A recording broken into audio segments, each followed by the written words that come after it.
All right, so in this interview with David Wilcock, we're going to be talking about a number of things. This interview was initially filmed in 2016 when we were at Contact in the desert, and we asked David for an interview basically to go over some of the cutting edge stuff that was going on at the time, which still happens to be cutting edge today. I spoke to David not too long ago, and he was actually discussing how he was being told to get this information that he had done in that specific interview out to the public as quick as possible. I thought that was an interesting little thing to have happen because, here it had been about a year since we actually released the footage and we did anything with it because we were waiting to utilize it for another project. And he gets inspiration or a message, in essence, to say, hey, that footage needs to get out and it needs to actually hit the world. So we put it together here. We're going to be talking about in this specific interview, things like the fall of the Cabal. We're going to get a little bit into some extraterrestrials, all that sort of stuff. We dive into, some of the stuff that happens within Illuminati symbolism and stuff like that. But what you're going to notice, likewise with everything we do inside CE here, is it's not about, the fear tactics of it or the scariness of what's going on within these things, but more so how we can utilize this information to awaken so that we can then bring it back to consciousness, bring it back to what we can do about it, and utilize that information to move forward, because that's what really this is all about. This interview leaves a lot of hope. There's a lot of good inspiration inside this one due to the fact that, it's really about how we're going to continue to move forward. So we're going to dive into the interview now, but be sure to stick around after. There's a few comments that I have about the interview and about some of the stuff that's covered just to kind of tie things together a little bit and sort of bring it to the next level. So enjoy the interview and we'll catch you in a little bit. I'm David Wilcock, and I've been working for over 20 years on disclosure. My goal is to bring out the fullness of the truth of the knowledge that has been suppressed from us. I have spoken to dozens of insiders who have worked in highly classified so-called government programs run through the military-industrial complex who have had first-hand contact with extraterrestrials. And I looked them in the eye just like I'm looking you in the eye right now, and you can tell when someone is lying. These people are telling the truth.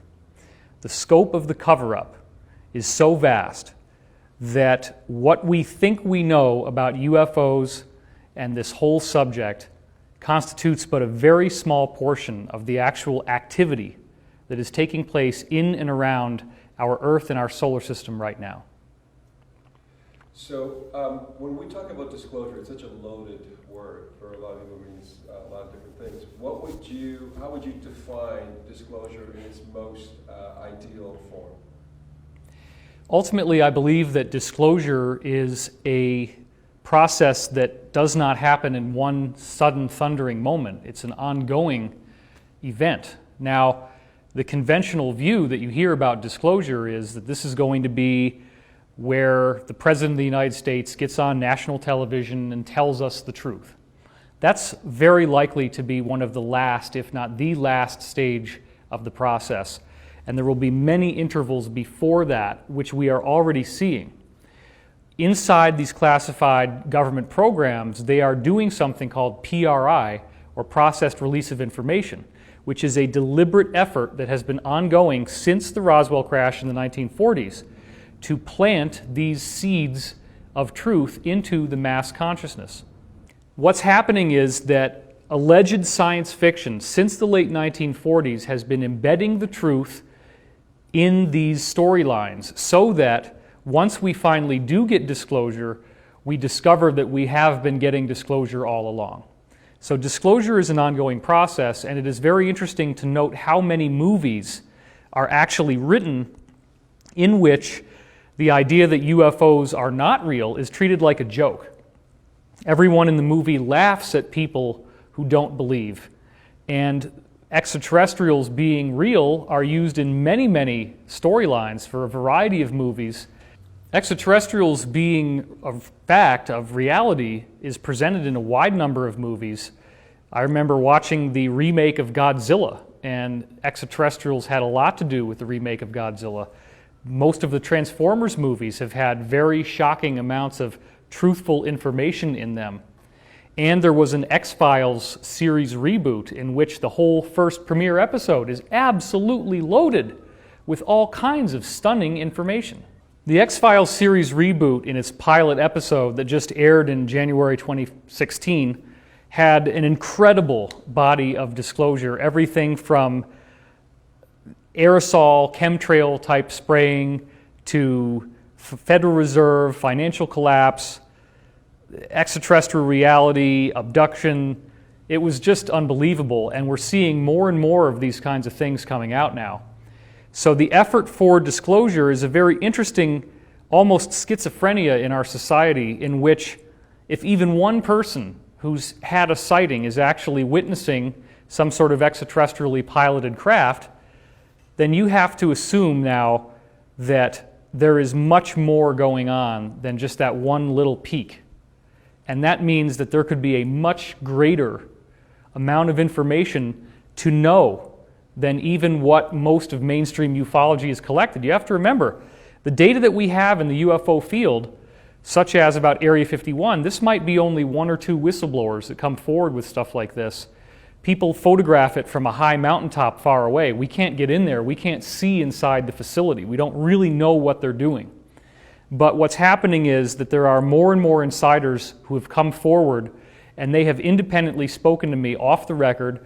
I've cataloged what they have to say, and I have memorized and in many cases notated vast bodies of information without putting it online. And the reason why is that when someone new comes along and they start saying all the same things or many of the same things, that's when I know that they are all speaking based on a common body of knowledge.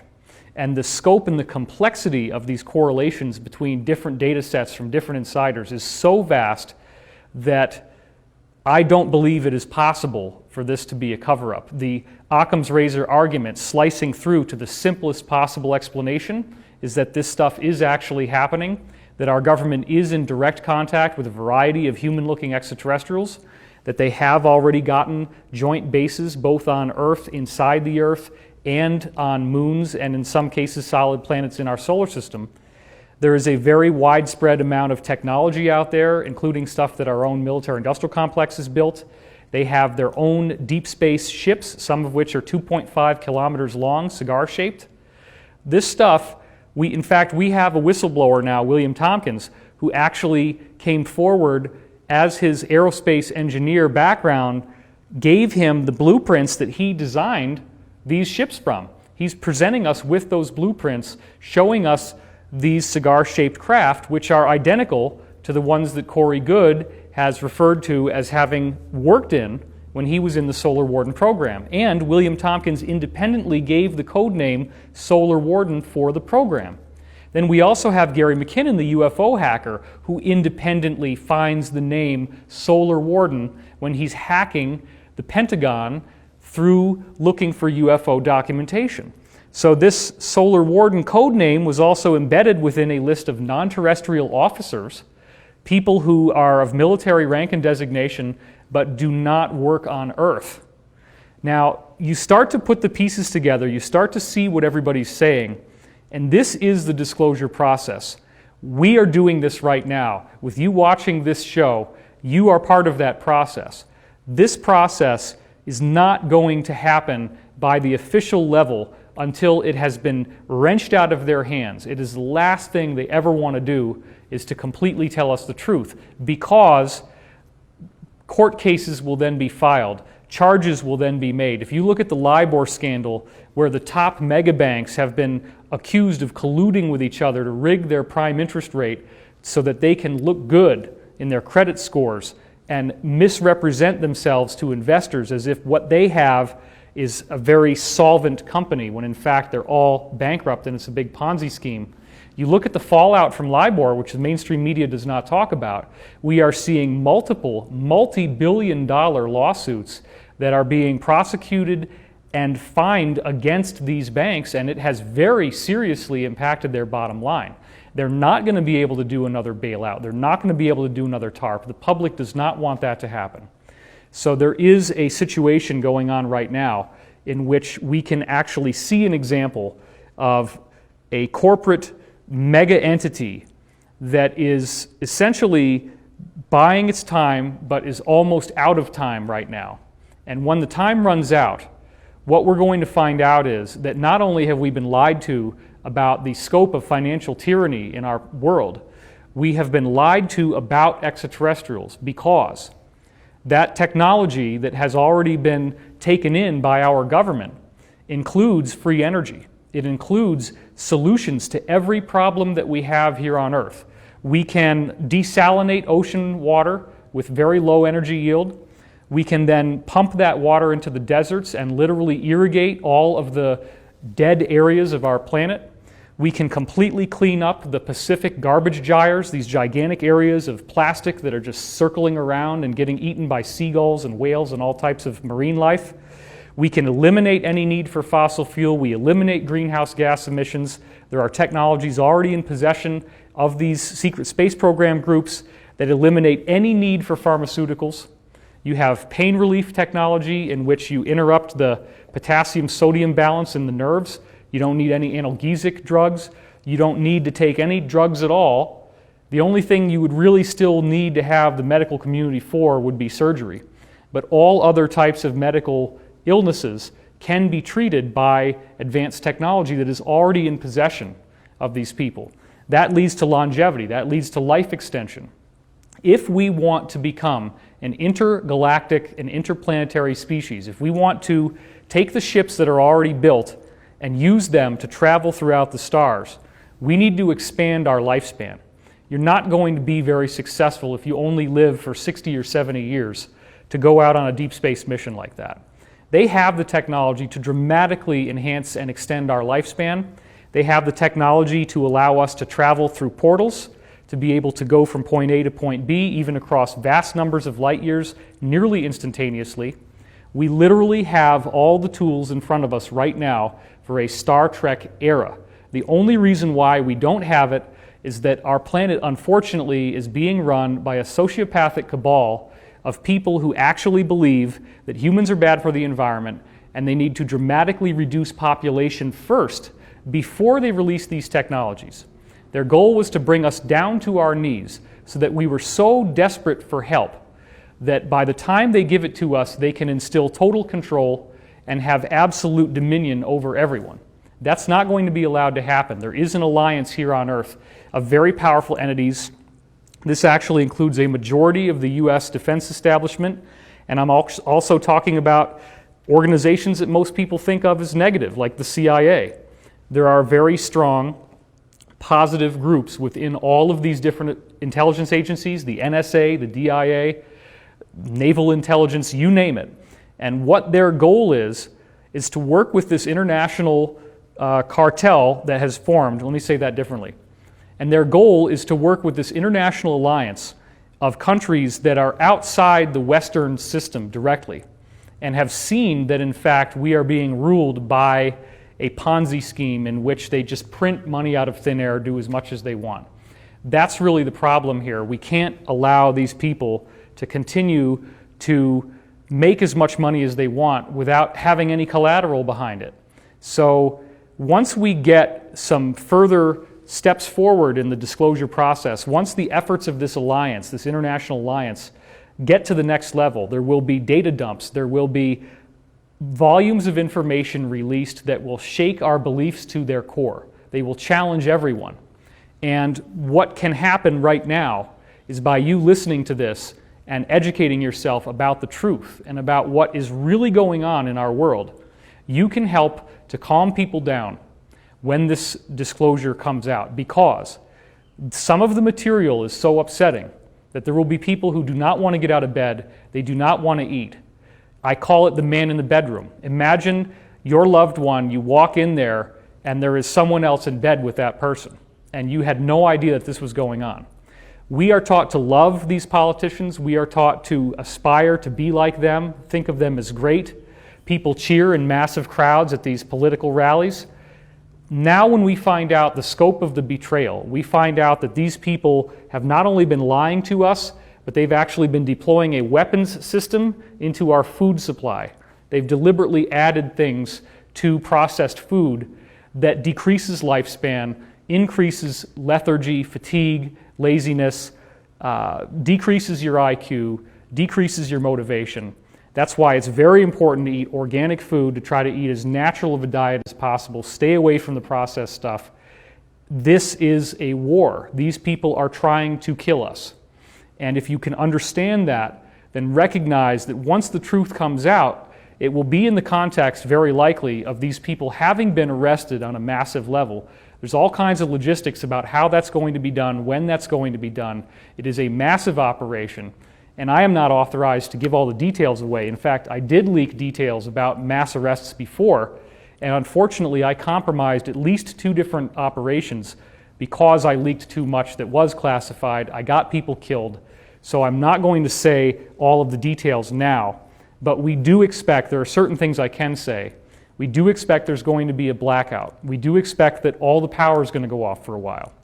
During the time that the power goes out, there very likely will be military operations taking place in all of the major American cities. Those operations will most likely be occurring in places where this financial cabal is concentrated the most, and you can kind of interpolate from that what I'm saying. It is very likely that the lights will not be turned back on until the operation has been completed.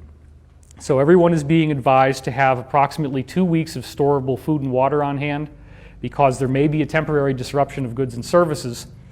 The way I like to look at this is if you throw up, you'll feel better. This is a situation in which it is akin to a coup, but it is a positive counter-coup against a group that has secured political control of our planet in an astonishing fashion and has been far more successful with it than most people realize. So when you talk about the cabal, or this group, can you give us any indication of who might belong to that? Sure. So what do I mean when I'm talking about the cabal? One of the names that many people are familiar with would be the Bilderbergers, the Trilateral Commission, the Council on Foreign Relations, the New World Order, the Illuminati. What are we really talking about here? Ultimately, we are talking about organized crime. We are talking about crime syndicates that work on a quasi-governmental level because they do not take any of their high-ranking people and actually run them for office. The people who run for office are never more than middle level within these corporations. We have multiple insiders, whistleblowers, some of whom I've spoken to directly, who have witnessed American presidents acting like simpering little wimps in front of these higher-ranking cabal members because they are terrified of them. This cabal has at its core, believe it or not, a Luciferian belief system. You say to yourself, who in the world would possibly want to construct a religion around Lucifer? Well, it's very clever. It works like this. You have ancient mystery school teachings, and the ancient mystery school teachings date back to the legendary civilization of Atlantis, which is real. We now know, for example, these ruins in Turkey, Göbekli Tepe, are at least 13,000 years old because we've carbon dated the dirt that these stone circles were dug out of, and we know they've been buried for 13,000 years. We can no longer deny that, in fact, there are ancient stone monuments that predate any civilizations that we normally know of here on Earth. And the problem is that whoever built these pyramids had the whole civilization, the technology to build it, right out of the box. We don't see a gradual progression where we're looking for shards of pottery and we're trying to find how we can retrace the footsteps of a civilization that takes the necessary thousands of years to build up to the point where it could do highly technological acts. No one has been able to build pyramid-like structures with those large blocks of stone with today's technology. The largest cranes in the world can't lift them. The Japanese tried to do it at 1/5 scale and they completely failed. They could not build a Great Pyramid replica at only 1/5 the size. So somebody had advanced technology. The implication is that this technology was not local to Earth, but that this was a refugee group or multiple refugee groups who actually came to Earth, perhaps on the run from a cosmic battle of some kind. And in fact, this is the occult secret story of Lucifer, Lucifer the fallen angel. And in fact, there is a secret book that was withheld from the Bible called the Book of Enoch. And in the Book of Enoch, what you hear about is a race of cannibalistic giants who crash-landed on Earth and are called the fallen angels. And they are, in fact, eating people here on Earth, but they're twice our size. They were ordered not to reproduce with the women of Earth, but they did anyway. And what ends up happening is that the women give birth to this new race that they call Nephilim. And this is mirrored in the book of Genesis, but the book of Enoch has a lot more in there.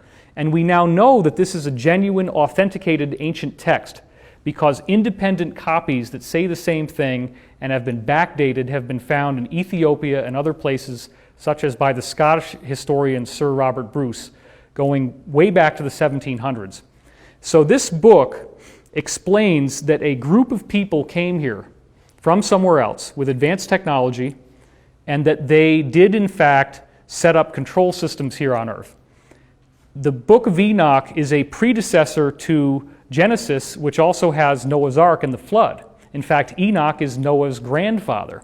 So what appears to have happened is that this great flood was authorized. The Atlantean flood wiped out the civilization of Atlantis because Atlantis was a colony.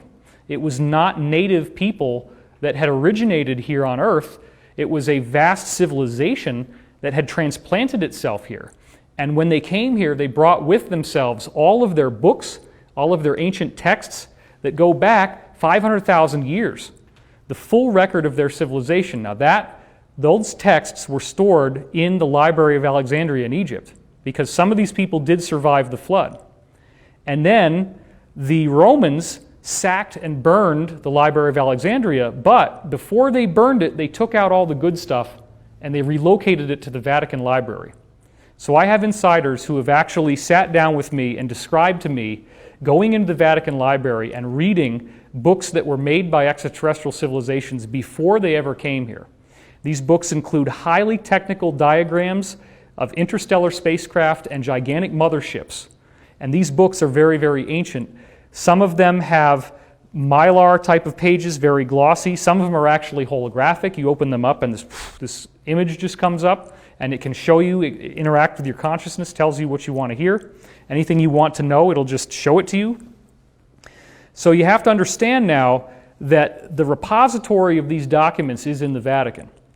Therefore, there are people who are on a need-to-know basis who actually have access to that knowledge. They understand that they are the descendants of an extraterrestrial race that came here that had elongated skulls. And you look at the images of the Egyptian pharaohs like Akhenaten, like Nefertiti, like their daughter Meritaten, and what you see is this highly elongated skull. We have scientists like Brian Forster who are in Peru, and Brian Forster is actually finding new examples of these skulls with elongated craniums, and whereas the normal human skull has 2 fissures, these only have 1. They have all kinds of anomalous features, including we have these nerve plexes that come out of our jaw here, whereas they have it at the back of their head. These do not appear to be anything having to do with head binding. So the point is, elongated skulls show up all over the world. They have been found in Boskop, South Africa. They have been found in Siberia. There are graves of royalty in France that have been dug up in which they have elongated skulls. Elongated skulls have been found in North America and South America. They are literally worldwide. And so what we're really dealing with, and I write about this in my new book, The Ascension Mysteries, the whole second half of the book, 250 pages, is a comprehensive diagram of the 500,000-year history of these people, where they started, how they got here, how they turned into the Cabal. So it literally does appear, as strange as this must sound, that there are people with extraterrestrial physiology, elongated skulls. Some of them have lost the elongated skulls, others still have them. And if they still have them, they wear these mitre hats that you see in the Vatican. They never take those hats off. So you couldn't tell if somebody had an elongated skull under that hat.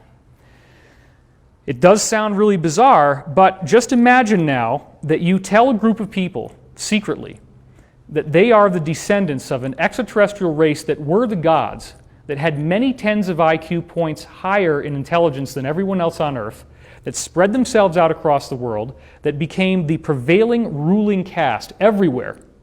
They had advanced technology when they first got here that allowed them to circumnavigate the globe, to build pyramids, to build elaborate structures. Not all the pyramids were built by negatives, but there are some that were. And they effectively created dominion over the earth. They have been defeated by what we call the Elohim, these positive extraterrestrials you hear about in the Bible and other religious texts again and again. The Elohim have caused mass catastrophes to happen, Sodom and Gomorrah being another example, fire and brimstone coming out of the sky. These things are not mythological. We know that the earth has periodic catastrophes. Some of these catastrophes apparently have been authorized in order to dramatically reduce the ability of these people to control our planet. But there is a remnant that is still here.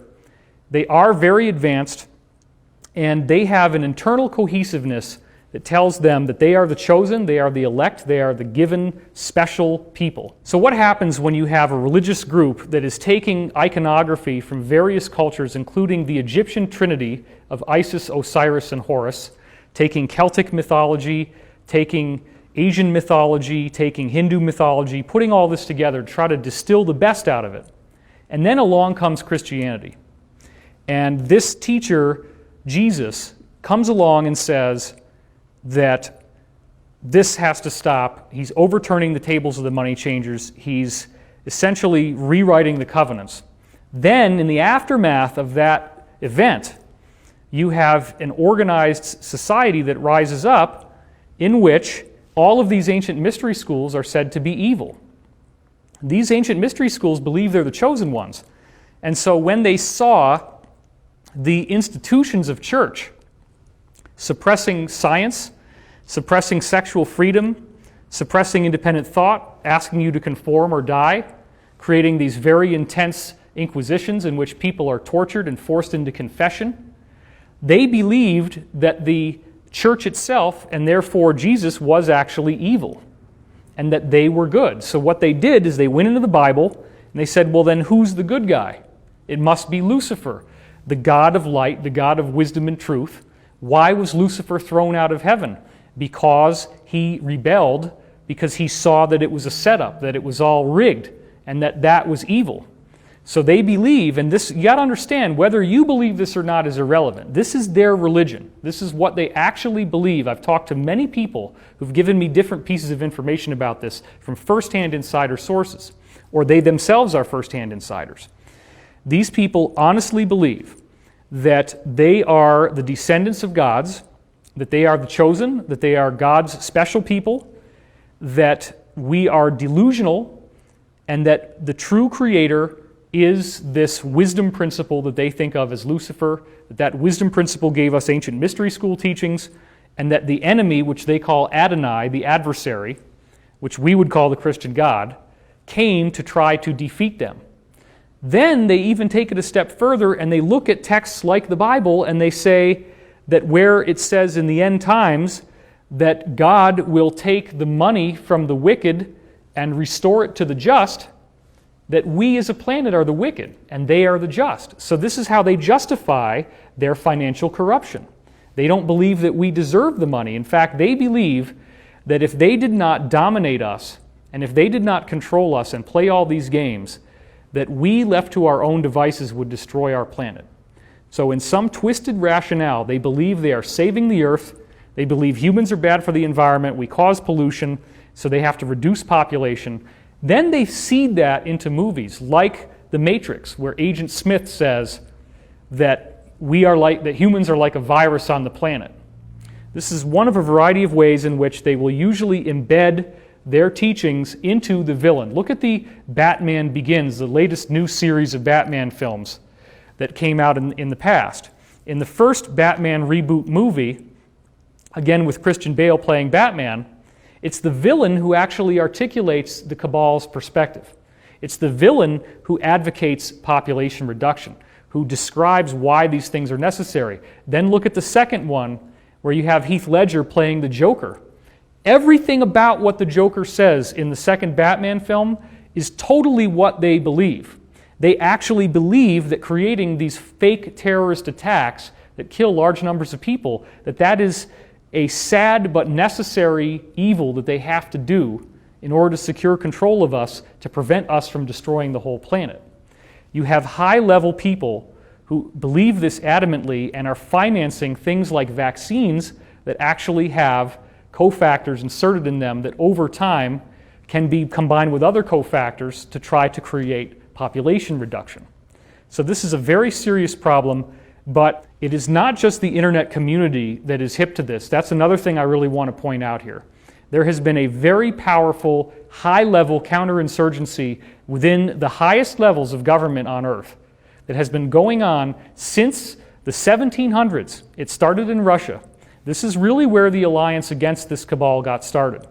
And that alliance has been working on plans that must take many, many years to complete. The people in this cabal have used secret societies like the Freemasons in which they guard their secrets through complex rituals in which the person who is an aspirant to that order has to learn how to keep a secret, has to learn secret handshakes, secret passphrases, secret codes. And what that does is it creates a body of people from which you can do recruitment. Because when you recruit from these people, they have now taken a blood oath that if they ever betray the secrets of the order, they will be killed. And when you go up to the 7th degree in Freemasonry, which is called Royal Archmasonry, you swear that you will do anything within your power to free a fellow Mason from harm's way, even if he has committed acts of murder or treason against his own government. So this is perfect because when you get up to, like for example, the 30th degree, there was a book called Light on Masonry that was published in the late 1800s where all this stuff came out. It was actually the mid-1800s. And that book listed all of what people hear in Masonry all the way up to 33rd degree. When you get up to 30th and 31st degree, they say that the goal of their organization is to crush the head of the serpent of religion. Now, granted, organized religion has caused a lot of problems, but what they really mean is not that all religion should be excluded. It's that they want to make it so only their religion exists on earth, and if you don't follow their religion, you will be killed. So what they've been doing is they've been giving us their religion. They show it to us in, for example, the most recent Olympics opening and closing ceremonies was loaded with Cabal symbolism. They do it at the Grammys. They do it at the Super Bowl halftime show. They go out there in music videos and movies and video games and television shows, and they're showing us Luciferian symbolism. The reason why they're doing this is that they want us to become entranced by the idea of this religion, to have it be cool, to have it be trendy. So one of the things they do is this symbol, which is 666. Each finger is one of the stems of the 6. So you'll see people do stuff like this. You'll also see them put their finger over their eye like this. That's the all-seeing eye. Or they'll do this a lot. You'll have this kind of symbolism.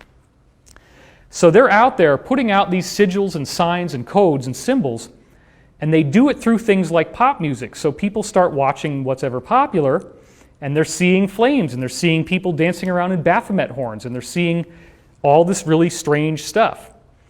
Their goal, again, is to acquaint us with their religion so that if they get their goal realized, which is to create a massive world economic collapse, greatly reduce population, and then come out as our liberators, giving us this technology, giving us what they consider to be freedom, we would actually be trading our sovereignty for a much greater level of tyranny. Thankfully, people such as the Russians, as I said, since the 1700s, have been aware that this plan was in place and they have been actively working to stop it.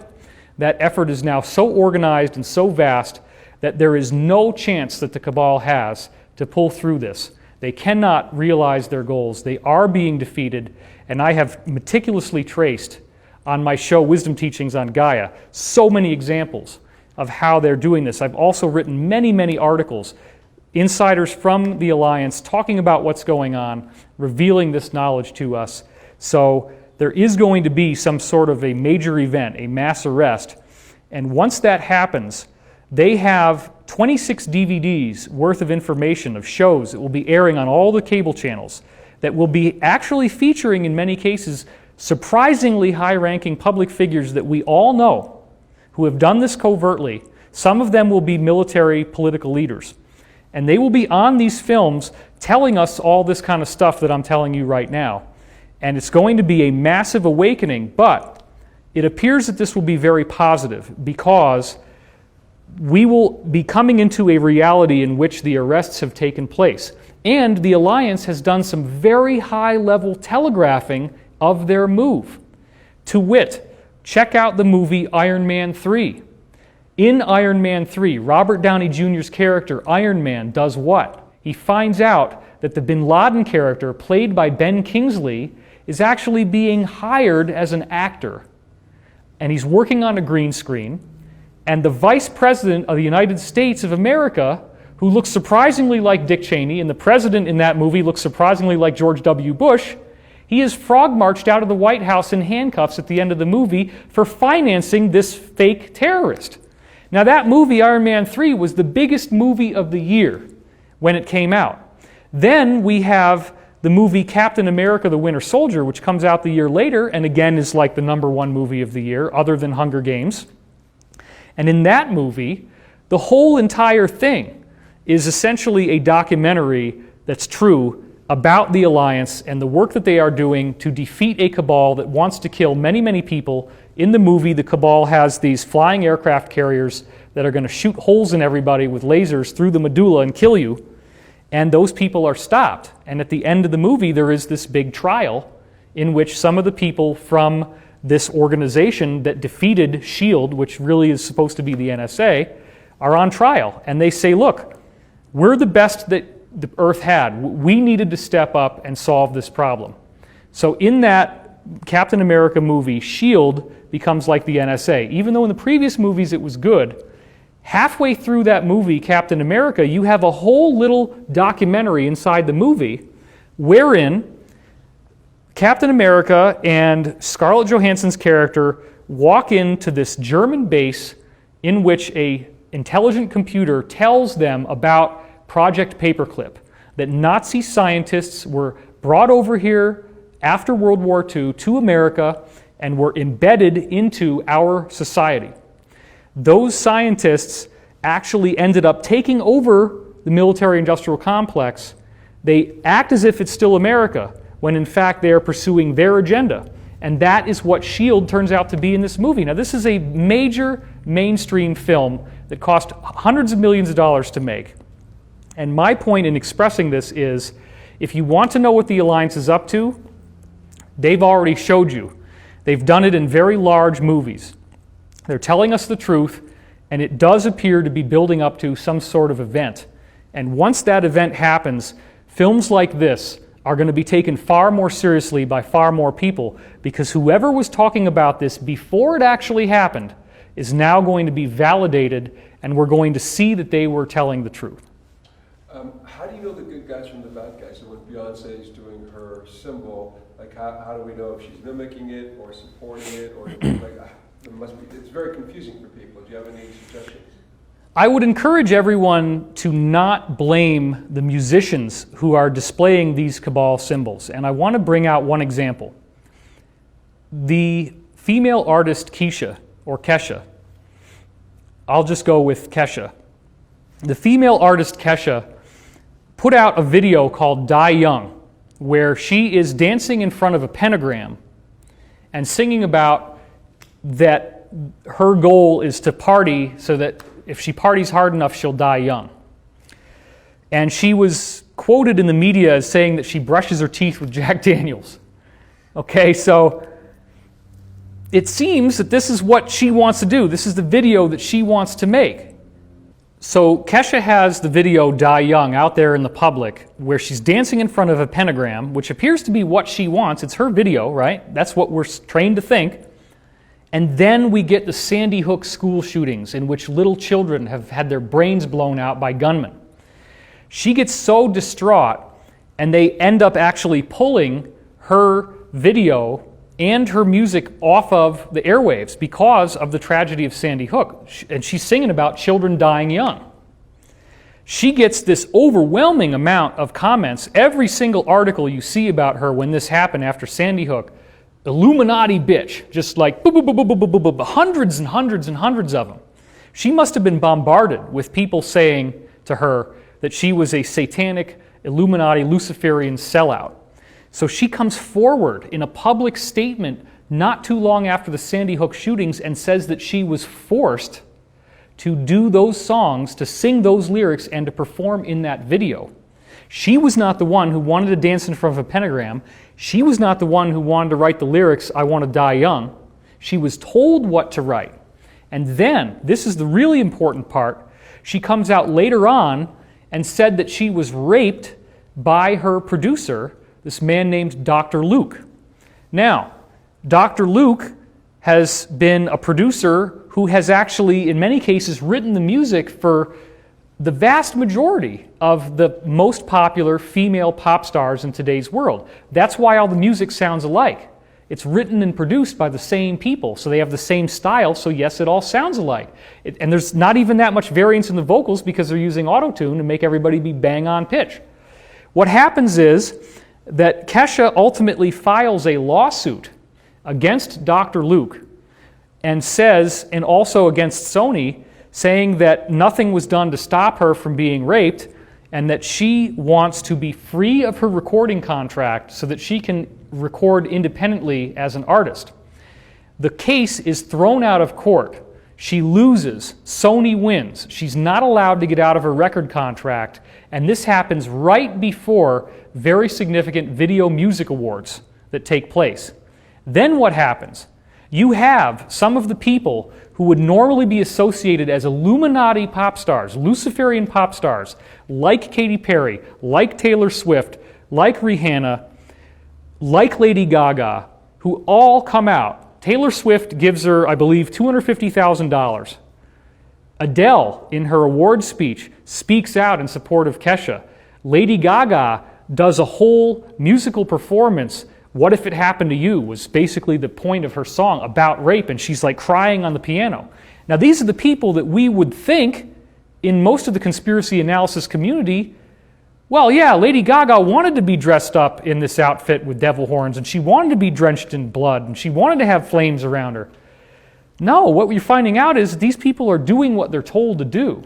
They want to have a career, they want to be famous, and once you get into the system, they just wear you down little bit by little bit. You keep giving up more and more power, more and more control. You know you're in over your head, and they keep your mind saturated with drugs and alcohol so that you are not capable of making intelligent decisions about your future.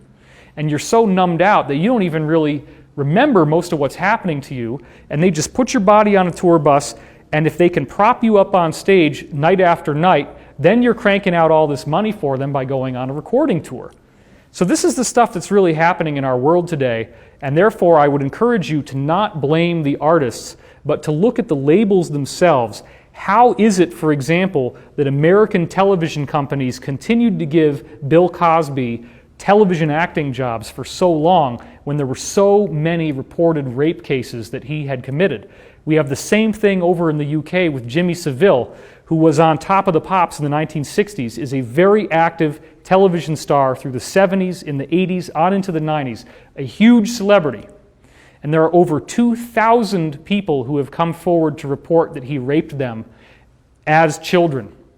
And he was doing this in hospitals that he financed, in special rooms. And certain people have come forward in the Express, which is one of the main British newspapers, came forward and said that he was wearing a black robe, that there were candles in the room, and he was chanting in Latin, Ave Satanas, which means Hail Satan, as she was being raped in this ceremony. That's public record. So the British government has been doing a variety of investigations of all this stuff, and what they found is 261 figures of public prominence.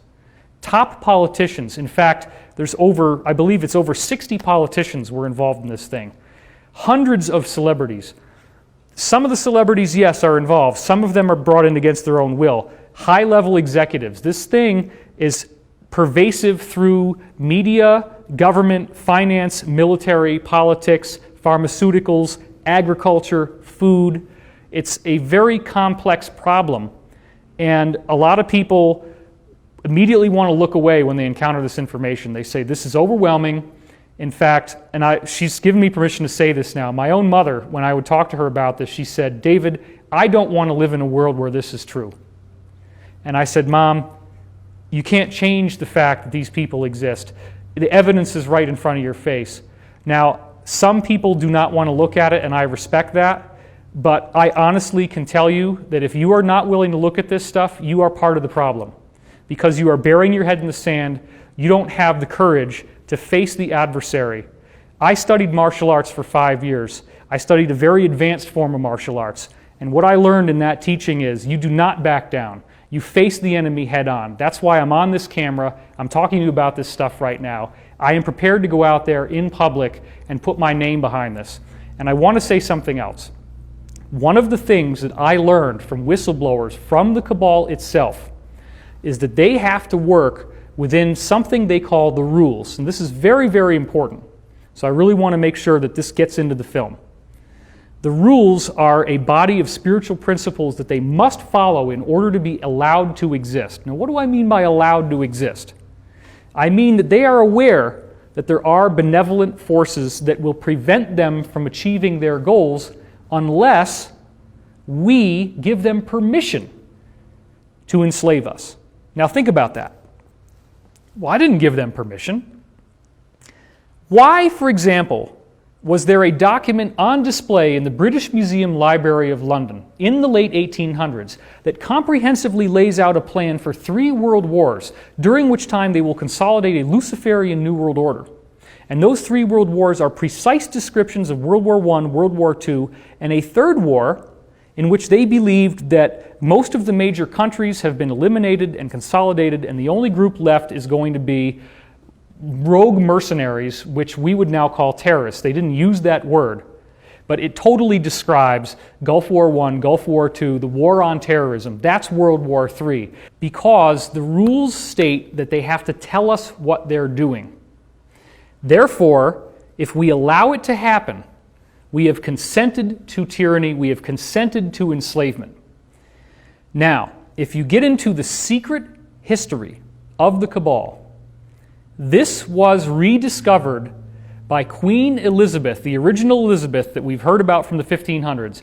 Queen Elizabeth's royal astrologer, a man named John Dee, who is the prototype of the wizard with the long beard, the hat, and what he did was to rediscover, through these ancient documents that were in the Vatican, the technology of how to access what they considered to be spiritual beings that were useful to them, but what we would consider to be demonic or evil beings. These beings need to be accessed through a very complex set of rituals and ceremonies. You cannot just ask for them to show up. You have to follow very elaborate and specific protocols. If you follow those protocols, it's like having an IP address, which is what we use to go online in order to notate a website. Every website has its own IP address. These spiritual beings, such as Baal and Moloch, which they still do ceremonies for today, such as in Bohemian Grove, there is a giant effigy, stone effigy of an owl. That's the god Moloch. The god Moloch goes all the way back to Rome and Carthage, in which they were offering child sacrifices to this god in exchange for power. So John Dee rediscovered the technology of how to draw the magic circles, how to say the right incantations, how to actually do black magic on a governmental level. This is what people are going to have so much trouble with once disclosure happens, is that these people actually practice black magic, and they are very, very good at it. The main principle of black magic could be distilled down into what you see happening with voodoo. When you see a voodoo attack against someone, what do? They make a little doll, and the doll is an effigy of you. It's supposed to look like you. And then they have a pin through the heart, or they do something to mangle the doll to make it look like it's been injured. They put that doll in a place that you're going to be going through every day. You see the doll, and if you believe that that evil has power, if you become terrified and you believe that this is actually something that's going to happen to you, then you attract the disaster. It becomes a self-fulfilling prophecy. So what really is going on here is that we have massive, massive creative power. Our thoughts actually do manifest reality. So the rules are that they use 2 components, imagination and will. They seed our imagination with a particularly desired thought form, and then they create events that fire our will into that thought form to actualize it. Now, let me give you an example because this might not make any sense. Okay, they seed the imagination, let's say, with the idea that guns kill people, guns are bad. Therefore, we take away all the guns and nobody's ever going to die again. Everything's going to be great. Then, in order to actualize our will, they've seeded that thought form, gun control, gun control, gun control. But they are not going to lose their guns. And how do we know that we can trust them, especially after the Snowden disclosures, where we have the open admission that there is an international cabal that is actually spying on all of our electronic communications? We can't trust them to be able to use that responsibly. They're not getting a warrant, they're not getting a court order, they are doing bulk collection, which means they grab everybody's data, everything that we put out there electronically, they have all of it. If at any point in the future you are suspected of a probable crime, they can go back through extrajudicially and access everything you've ever said and done. And even if you just so happen to accidentally click on a link on a web page that I've done it. Sometimes your finger hits the button, you didn't intend it. You loaded that web page, and it's this. Let's say it's a hate site of some kind. Now they can say, well, look, David Wilcock went and accessed this hate site. Clearly, we can now establish that he was into this stuff. So let's go back to the example of gun control now. The first stage with imagination is that they tell you guns kill people, therefore take away the guns. Then they create a fake event, a mass shooting, which is staged. They already have the emergency crews on hand. They already have the whole thing lined up. The cover-up is already in place. They manage the event. They control the media.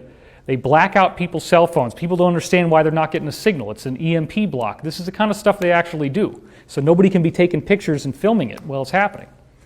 Then the event happens and everybody's traumatized, and then they release the coded phrase. They say, guns are the problem, guns are the reason why these people died, therefore we need to take away the guns. And then everybody says, oh yes, thank God. Take away all the guns, this will never happen again. Every single fascist overthrow of a country in history started with some form of confiscation of the tools that the people had to protect themselves, whether it was guns or other forms of weaponry. They make it illegal to have defensive tools. And that is why the Founding Fathers of the United States of America, written right into the Constitution, the Second Amendment, is that you have the right to bear arms, because they knew about the cabal in its British form in the 1700s. So let's get back to the Queen Elizabeth astrologer John Dee again for a second. John Dee discovered the technology. It's an ancient technology. It's in the form of ritual magic of how to access these spiritual entities that will do work for them. So one of the things that insiders have told me was that 2 different times, massive armadas of Spanish war galleons were sailing through the seas towards Great Britain. And they had guys on high pedestals who could see this through their little telescopes. And John Dee was in direct contact with these entities. And Elizabeth says, what do? Should we deploy the army? Should we go fight them? Twice in a row, John Dee says, don't send out the armies, don't do anything, it's all going to be fine. So they just sit there. And this is a real faith test for whether John Dee is accurate or not. Spanish galleons are sailing in, this massive storm shows up. And the storm is so vicious, the lightning and the thunder and the roiling, boiling sea, that the entire Spanish Armada was completely wiped out, and this happened not once but twice. So what is that? That appears to be extraterrestrials who have weather modification technology, who can be accessed if you know the IP address, if you know the code, if you know the right ceremonies. And then they will do your bidding, but you end up paying a terrible price for it. You end up losing your soul. And in fact, the groups that work with these entities invariably end up being destroyed, and that is written right into their symbolism, the symbol of the eagle. The original American bird was not the eagle. Benjamin Franklin wanted to be the phoenix. The phoenix is the symbol of the cabal. Why? Because the cabal must be burned to ashes, seems to be completely destroyed, but it keeps arising and reincarnating from the ashes. It comes back. So part of their religious belief is that in order to get their New World Order, they must be publicly exposed, they must die for their beliefs, they will appear to be wiped out, and they actually believe that these extraterrestrial gods that they've been contracting with all these centuries are going to return, and they will be glorified. They will return in light bodies, and they will actually now be the rulers of the earth. So this is part of their religious belief. Now, why am I saying all this? Because if you are watching this video right now, you are part of the resistance. You are part of the movement that is awakening. My job is much like Morpheus in the movie The Matrix. The word Messiah, okay, is a plural. This is something a lot of people do not know. It was never intended to be one figure. The Messiah is you. If you are awakening, if you have the courage to spread knowledge, to spread the truth, to educate and inform people about what is really going on. The game is designed on purpose, that it requires a messianic team. It requires a vast initiative of people working together in order to make this happen. There needs to be, as you say, a collective evolution. We have to do this as a team. It cannot be one person. It was never designed that way. It is an organized effort of sharing the truth, and here is one of the most important principles that I heard from a guy in the Cabal directly, who was a whistleblower. There is a cosmic law that is absolutely irrefutable that says that the Cabal is not allowed to shoot the Red Cross workers. Now, what does that mean? The planet itself is sick because of folks like the Cabal. Ultimately, the universe is intelligent, alive, and conscious, and it is benevolent. It is a benevolent consciousness. That consciousness does not allow the negative to succeed unless it is invited. So the Cabal has made a science, a very elaborate science, out of studying these arcane, occult, magical principles that allow them to get away with what they do. So they have to put out everything that tells you who they are in music videos, in these Super Bowl halftime shows, the Grammy Awards ceremonies. They're out there showing you the truth. When you look at the latest Olympics opening ceremonies, you have James Bond 007, Daniel Craig, who is with Queen Elizabeth in her little royal Buckingham Palace. And then Queen Elizabeth ends up going with James Bond into a helicopter. The helicopter, there's a scene that they show everybody in the ceremony where the helicopter flies over Britain. And then in the actual auditorium, the helicopter flies overhead, and a man dressed up in the same outfit that Queen Elizabeth is wearing when she sits down, this pink dress and a white wig with the curls, he parachutes out of the helicopter. Now, what the heck was that? 007 is actually a Cabal symbol. It represents the penis and the two testicles, okay? The 00 is the testicles, the 7 is the penis. And there's another name for this, another secret name called two-ball cane. And what that means is literally two balls and a cane, which is the phallic symbol, 007. John Dee was the original 007. This was his code that he used in all secret communications with Queen Elizabeth. So that whole sequence represents John Dee, the original wizard, the original astrologer, the man who discovered how to do black magic, to teach the Cabal how to access these beings so that they could secure control. And then what happens? She is the fallen angel. She parachutes out of the helicopter, a spaceship, and she parachutes down into the auditorium. So again, people don't realize how elaborate this belief system is. They don't see that in the Olympic ceremonies that they built this pyramid, that they had all these symbols, including people that were like partly reptilian. That was in there, all kinds of interesting stuff. So I want to point out that this cosmic law that they cannot shoot the Red Cross workers is why I am alive. People have said to me, David, you're so brave, you're so courageous. I would agree with that. It's taken me a lot of courage to come out here in the face of multiple death threats over many years and to speak this. I'm not using a pseudonym. I haven't changed my name. I don't use a voice decoder or anything like that. It's me. I'm here. You can look me up. I'm a real person. So why am I still alive? I actually believe the stuff that I'm telling you. I would not be doing this if I didn't believe that this really works. I have had spiritual contact in the form of dreams, visions, and synchronicities my whole life, and I have been documenting my dreams every morning since 1992. I have learned the language of dreams. I have learned how those dreams convey to me information that I need to know about my soul, the soul's evolution. I have had so many cases of dreams giving me accurate information, guiding me through every obstacle that comes my way, predicting the future in advance with stunning clarity.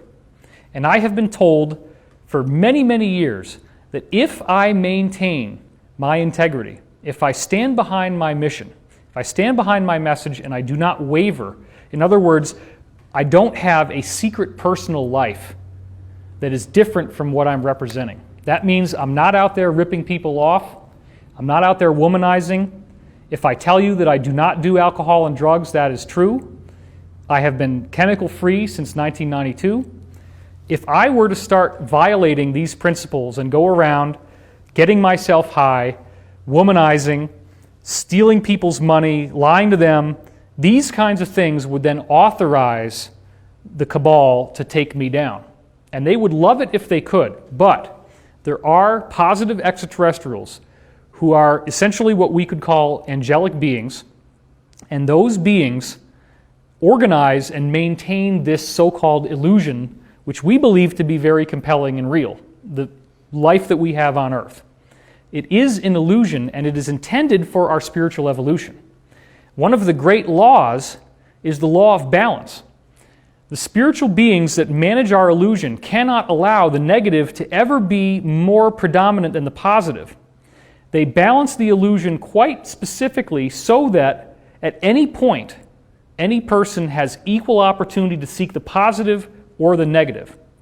So what I would say is, in your left hand is death, and in your right hand is life.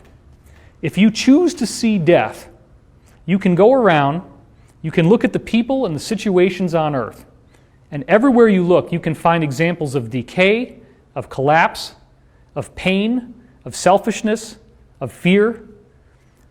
And that can become something that you write into your mental monologue to such an extent that all the time you are obsessing on these details. You keep invoking the details. In your other hand is life. You can just as easily, and this is designed on purpose, you can just as easily look for positive things in the world. You can find those things, and you can choose to conclude that you live in a positive reality.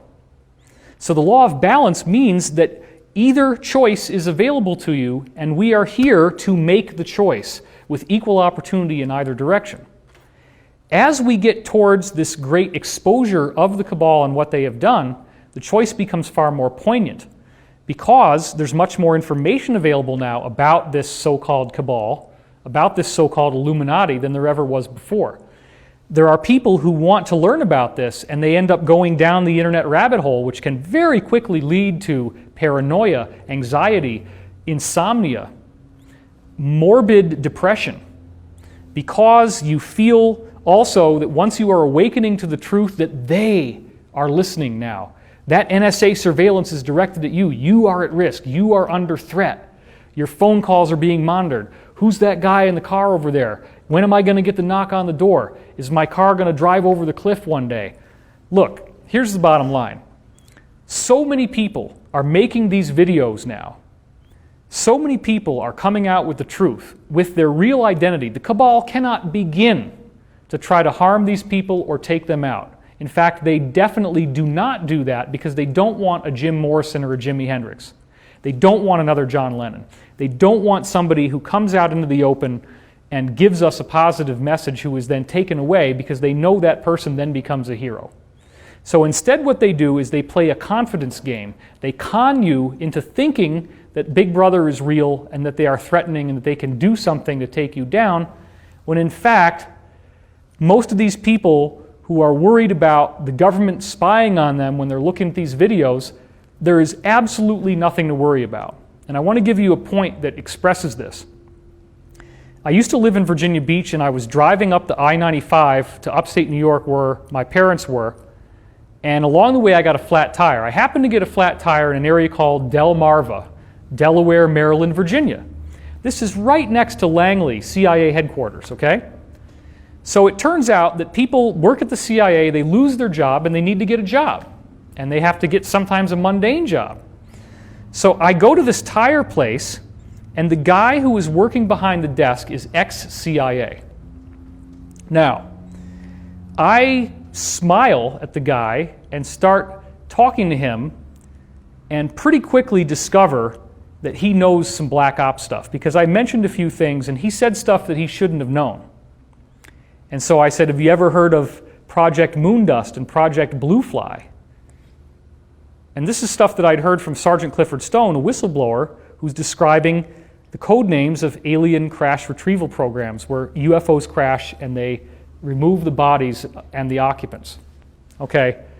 He says, how the heck do you know that? I said, well, I have high friends in low places.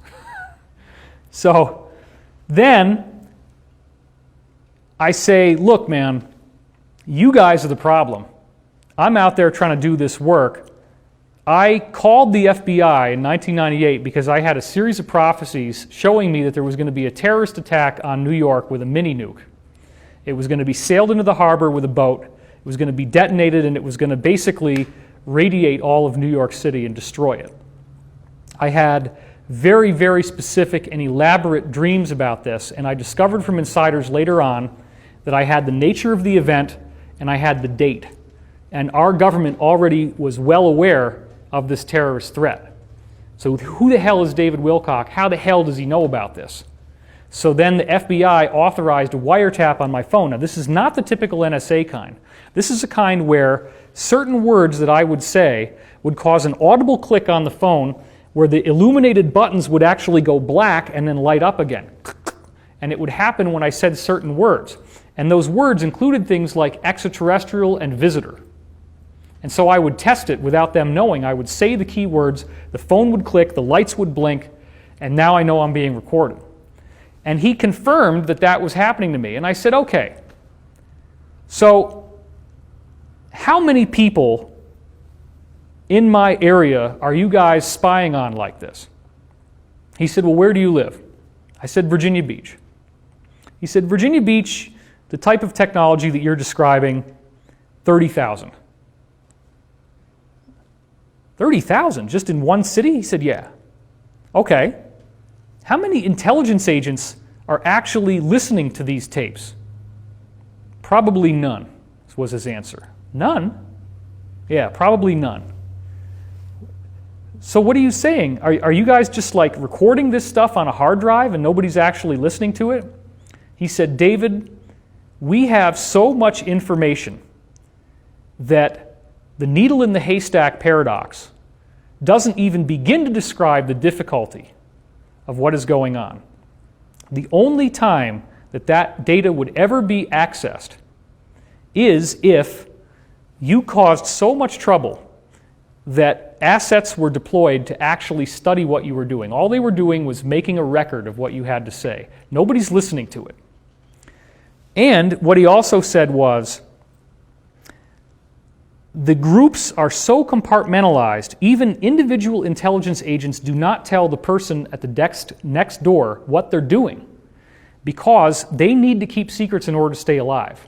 These agencies are totally disorganized. They have totally different computer systems. They have never been able to integrate their computer systems. That's why the Bush administration created Department of Homeland Security. Their original goal was to try to get all of those different intelligence agencies to actually have data in one database.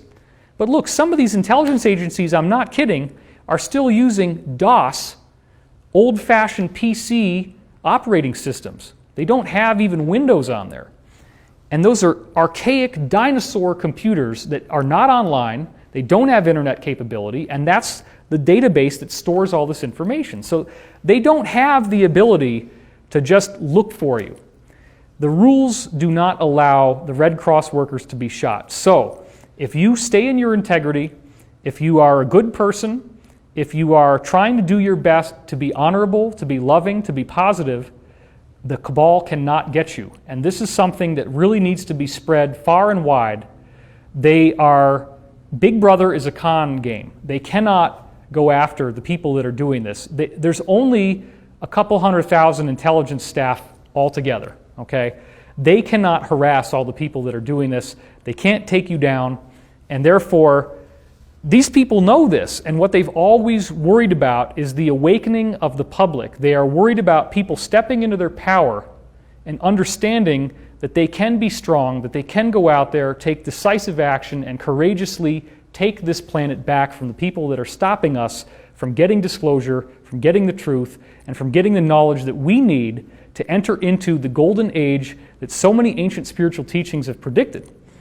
When this disclosure comes about, when these technologies are released, the net effect will be that we will enter into a Star Trek age, a golden era in which we now don't have to pay for energy, there is no need for money at all, and we have much greater lifespans, much greater harmony, and the ability to travel the cosmos, to meet a whole bunch of different people who may have histories in their civilizations that go back hundreds of thousands of years, to meet people who are far more spiritually evolved than we are. We're just going through growing pains right now, an evolutionary awakening. It's like childhood, and as you become an adult, you have to go through an initiation. This is a global initiation that brings us out of childhood, that makes us aware of people who were profiting from our ignorance, who deliberately kept us disempowered and weak to maintain their control, to maintain their power. And as we go through this transformation, you watching this will be someone who can help alert others. Let me say that without. You watching this can help be someone who can alert others to what is really going on and help keep this whole thing stable so that we get a rapid transition and that the controlled media cannot be used to demonize the alliance as if it were evil, because that's what they're going to try to do. How can we tell who's on our side or not? I would say that the events that will take place where the truth is exposed will show you who is the good guy, because even though there are various groups within the Cabal that war against each other and are fighting to control the planet, the one thing they all agree on is secrecy. Nobody wants any of these deeper secrets to be exposed. They want all of it to stay deeply under wraps, because exposure is bad for everybody. Exposure leads to criminal trials, arrests, prosecutions, and a collapsing of their power infrastructure. That is what they do not want. So this is the time where we're going to see hidden truths being exposed, and the people who are doing that for us are people fighting for our freedom and for a positive future. And how do you know who those people are? You will know by the events that are taking place. The people right now, to a large degree, are working without credit. For example, I have heard from insiders that 40% of the U.S. military is actually now computer hackers. And so kids get busted for hacking, and they're told you can either go to prison and have a cellmate named Bubba, or you can join the military and become a hacker, but doing it for positive purposes. And these guys get to work from home, but they are under surveillance by other staff, and they are going through countless thousands of hours of surveillance footage of people in the Cabal, because there are little hidden cameras that the Cabal doesn't know about inside all of their places where they meet, including the Oval Office in the White House, including the Bohemian Grove, all this kind of stuff. So we're seeing now a situation in which all the surveillance footage is being combed through, and at some point apparently the Alliance is going to release this footage in which you will actually see notable world leaders talking about their Luciferian belief systems, planning out false flag terrorism, and whoever does that, you can be assured, is fighting for a positive future for us, because nobody who's in the Cabal wants any of this stuff to come out, because they all suffer. So Snowden would be one of those? Snowden is definitely a positive example. And do you think there's truth to the fact that he has a lot more information than will be disclosed? Absolutely, Snowden has far more information. I've heard this from multiple insiders, that Snowden's data that we've seen so far in the public may be only 1.5% of what he actually has, and that the greater body of stuff that's in there goes way, way beyond just this idea that the NSA is surveilling us. There was a huge mistake that was made by the NSA, and that is they were spying on all of these military-industrial complex defense contractor type of entities, and they were bulk collecting all of that intel in their NSA servers. So they had stuff on the secret space program. They had stuff on the work that's being done off-planet. They had stuff on these non-terrestrial officers, like what Gary McKinnon found. Snowden's collection got all of that stuff. And the Alliance only actually broke the encryption on the data last year, late last year, 2015. So now they've only had really a few months to actually start going through and find all the best stuff. Over and over again, you see hacks, major hacks in the news. And these hacks are being done by the Alliance. They're hacking into Cabal systems, and then they have a vast team of people combing through the hacks to find the information that's going to bring the Cabal down. The defeat of the Cabal is a mathematical inevitability, and the way that defeat is going to happen will be the release of information that will make the public so enraged that at that point, the public is going to decide what they want to do about this. We don't know exactly when the operation is going to be completed. Now, I will say this. In the past, I was given several different date windows of when the mass arrest was going to happen. And this now goes back about 3 years from the time we're taping, which is in 2016. Multiple attempts have been made to do this, and those attempts were stopped by the Cabal because they have incredible surveillance capabilities and they have artificially intelligent data metrics that allow them to model out future probabilities and see what might happen in the future. So, these people have so far thwarted the mass arrest attempts. It does appear at this time that the Cabal is very concerned. What I'm hearing is they're moving tons and tons of assets, including personnel, to secret bases they have in South America and even bases under the ice in Antarctica. They are doing their best to try to hide out because they know something is going to happen. We know that there are mass evacuation plans in place. We know that Congress is going to become a ghost town. You'll hear nothing but the cry of the crow and some tumbleweed blowing through the back of the building once this thing happens. They're going to try to escape. They're not going to be allowed to escape. All of them are going to be tracked, and they will be brought to justice. It's going to be one of the most amazing, revelatory moments in our planet's history. My own dreams have told me for a long time that the work that I've done is going to be elevated to much more public prominence once this happens because it will be known to everyone. I'm taking steps in my life right now to prepare for that. I'm not looking forward to it because it means the loss of my anonymity. It means that anywhere I go in public, people will know who I am, and that's going to include some people who will probably think that I was responsible. If they don't like what happened, there's going to be a lot of confusion, a lot of suspicion. But again, the truth will set you free. One of the things that needs to be made clear here is that there are different extraterrestrials out there, some of which are positive, some of which are very negative. So Queen Elizabeth, through John Dee, her court astrologer, gained access to the negative ones. Those negative ones appear to be of a reptilian type of genetic stock, where they look human, but they also have reptilian features, such as vertical slit pupils and scaly skin. This is going to be a real shock for people because it violates the idea of us being the only species in the universe. It violates the idea that we're totally safe. But again, these beings can only do what they're authorized to do. And they can't work directly on Earth. They can only work through humans who do their bidding. That's another part of the rules. They can't just show up and do an alien invasion. That's not going to happen.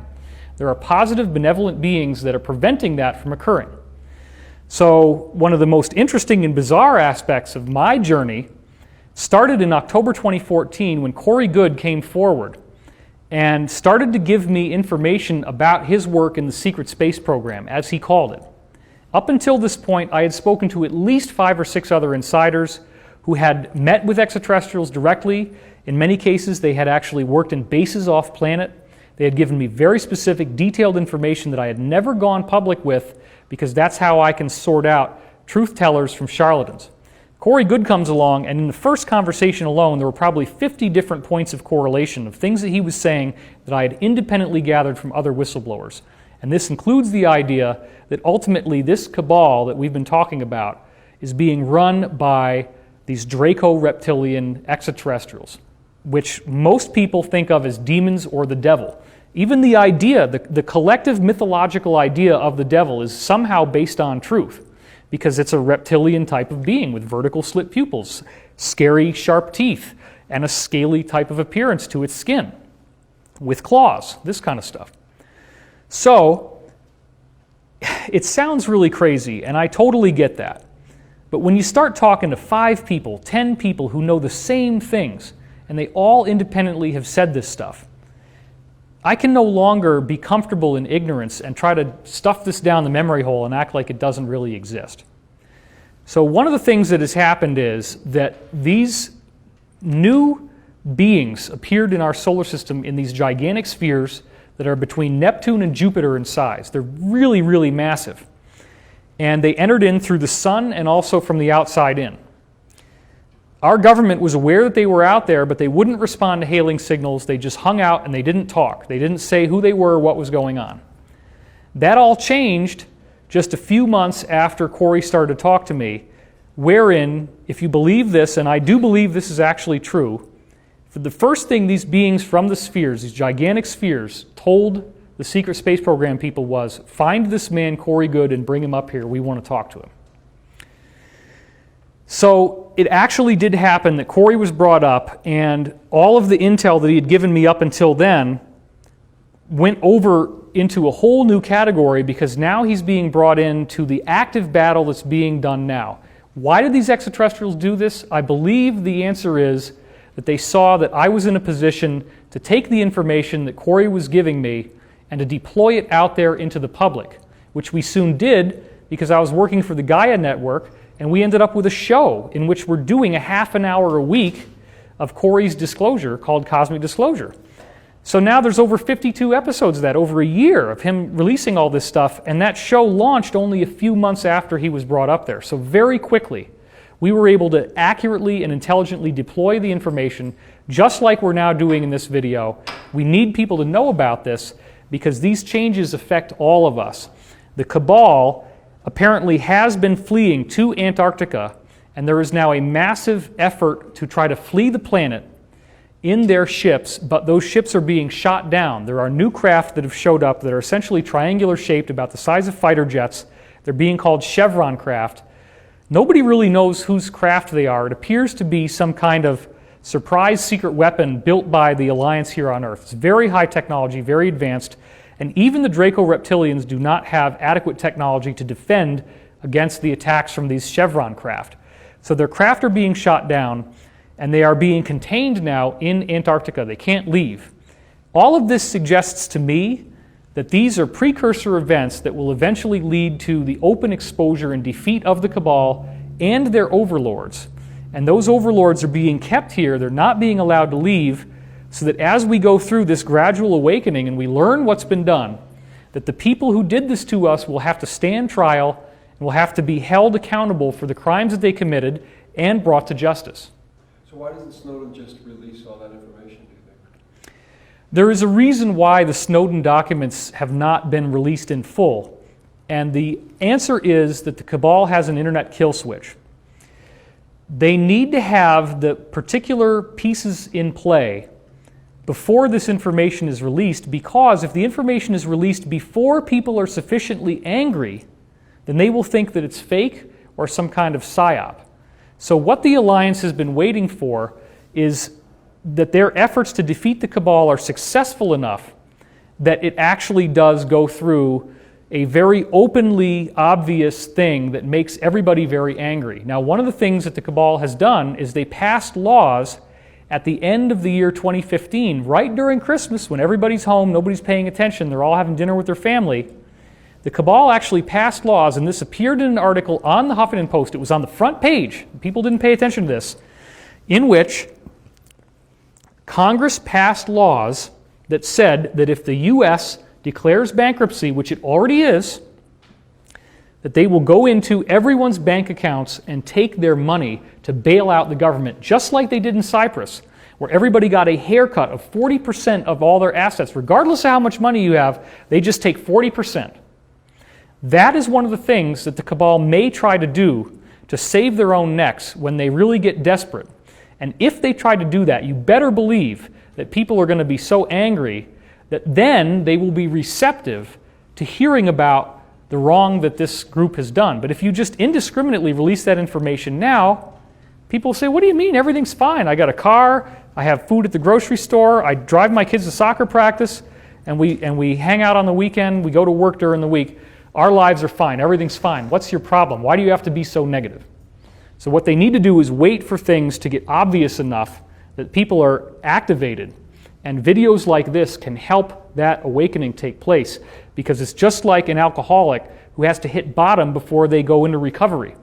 You can raise the bottom. You can decide when you've had enough. As people become more educated, you will learn what's going on and you will see the need for change, and then you'll be able to help other people, tell them to watch this video, tell them to inform themselves, get the truth out. That will bring us to our goal much faster. A lot was covered in that interview, and the few people that we did release this interview to had incredible feedback about it. They were really moved by it, thought it was an awesome interview, and we had released a couple of clips from it not too long ago that people were really, really engaged by. So I hope you enjoyed this one. A couple of the things, whether we're all in different spots in our journey when we talk about some of the stuff that's going on inside this particular interview. Some of us are very familiar with the subject of ETs and UFOs. Some of us aren't. If you happen to not be, and you were hearing some of the stuff he was talking about, it almost sounded like, wow, this is way out there. I mean, I don't even understand ETs. What do you mean, UFOs and all that sort of stuff? I thought that stuff was just all, kind of like a joke, or kind of like, there was no evidence of it, or there's just only bad pictures. This is something that I hear all the time, is people will come up to me and they'll tell me, the thing with the ET thing is there is no evidence. They're like, why is there only a shaky picture or this, that, whatever? And I say to them, it's not that there's no evidence. It's that you haven't looked at it. You haven't seen it. You haven't been exposed to it. And there's a few reasons for that, right? There's the fact that obviously this is not covered in the mainstream very much. Only recently did we see that first clip from the Air Force come out, and it was covered in the mainstream. But beyond that, nothing's really been covered.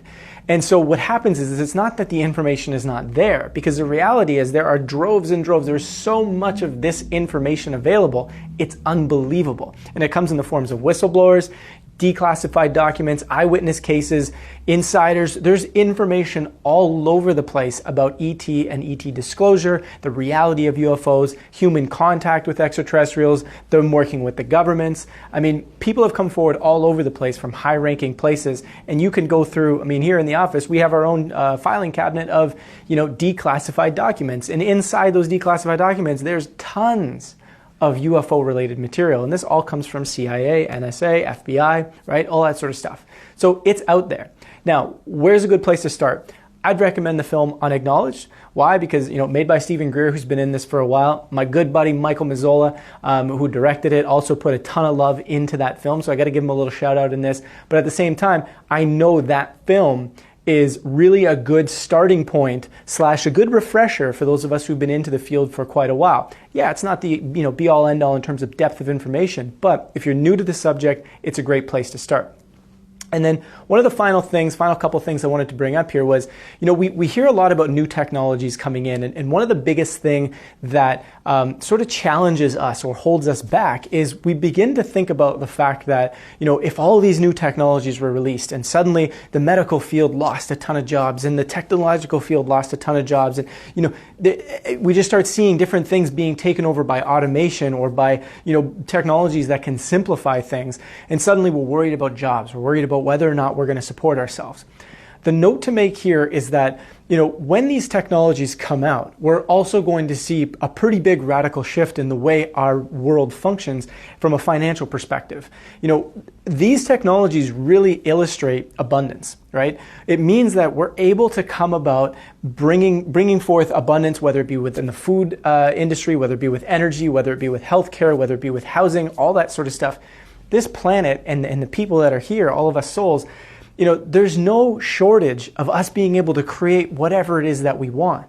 The only thing that limits that is the systems and structures that we have in place. The other thing is we typically have this belief that there always has to be an economy. There always has to be trade or exchange of something, right? That comes as a result of the mindset that we've been living under for such a long time, which is we need money to survive. We need some form of exchange. But that's really just a belief system. Humans do not require the need for exchange. we see those sorts of things on planets that are typically dealing with enslavement, right? When we're dealing with some sort of elite or some sort of power structure or some sort of experience where we're trying to be, or we're attempting to be enslaved by, through an experiential realm, right? We're looking to be enslaved by what it is that we have set up. So the monetary system leads to enslavement, which is what we have today. So when we don't need to experience enslavement anymore, which is what we're going through, which is what this shift is all about, which is what's happening, which is why you're watching this video, we're not going to need the monetary system as we are, because we're going to evolve beyond that. And not only that, we won't need these primitive forms of exchange or trade or this sorts of stuff, bartering, right? Because that's all within a mindset, a consciousness that talks about a lack of ability, a lack of abundance, a lack of having stuff available. So that's something to keep in mind, is really it's about expanding our consciousness when we hear these things outside of comparing it or coming up with, I guess you could say like rebuttals that are based on the way we see the world today. And finally, one of the last things I wanted to bring up here is when we're talking about the elite, we're talking about the cabal, I just want to continue to drive home that message that they are not necessarily this big, evil, negative, we got to kill them sort of thing, right? They're playing a role. And the role they have been playing has been serving us in a number of different ways, right? To gain our own power, to gain our own strength, to see through the veil, to do all these different things that we're being challenged to do right here, right now.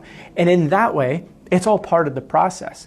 So in order to move beyond a world where we have the cabal, where we have the elite, it's about seeing through the veil, but then allowing ourselves to not get caught up in the anger, the fear, the being super vengeful about everything that they've done and what they've been a part of, but in essence, move beyond the need for what they've provided, which is a level of control and enslavement and keeping us held down and tightened down.